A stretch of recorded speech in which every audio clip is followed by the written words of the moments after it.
Hi friends, நம் தலைவர்கள் சீரீஸில் நேதாஜி சுபாஷ் சந்திர போஸை பற்றி பார்த்துட்ருக்கோம். இது அதோட பார்ட் 4 வீடியோ. இந்த வீடியோவில் பார்த்தீங்கன்னா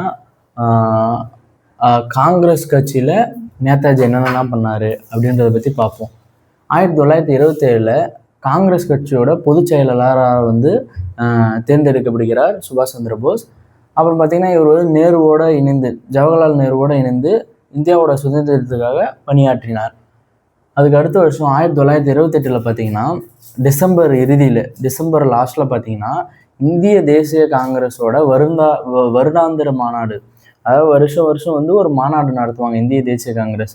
அதாவது 1928 நடந்த வருடாந்திர மாநாட்டை வந்து கல்கத்தாவில் இவர் தான் ஏற்பாடு பண்ணி நல்லா நடத்தி முடித்தார். அதே வருஷம் 1928 பார்த்தீங்கன்னா இந்திய சுதந்திர குழு என்ற அமைப்பு தொடங்கப்பட்டது. இந்திய சுதந்திர குழு அப்படின்ற ஒரு அமைப்பு வந்து தொடங்குறாங்க.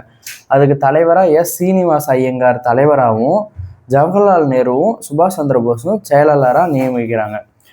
இது வந்து டிஎன்பிஎஸ்சி பாயிண்ட் ஆஃப் வியூவில் இம்பார்ட்டன்ட். இது எப்படி கேட்பாங்கன்னு பார்த்தீங்கன்னா, இந்திய சுதந்திர குழுவோட தலைவர் யாருன்னு கேட்கலாம், சீனிவாச ஐயங்கார்.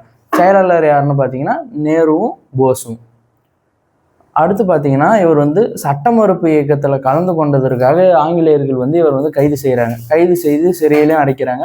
இவர் சிறையிலிருந்து வெளியே வந்துட்டு 1930 பார்த்தீங்கன்னா கல்கத்தாவோட மேயர் ஆகிற அளவுக்கு வந்து இவர் வந்து உயர்ந்தார்.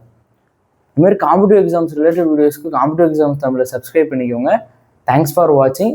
இந்த வீடியோவை சேவ் பண்ணி வச்சுக்கோங்க. லாஸ்ட் மினிட் ரிவிஷனுக்கு ஹெல்ப்ஃபுல்லாக இருக்கும்.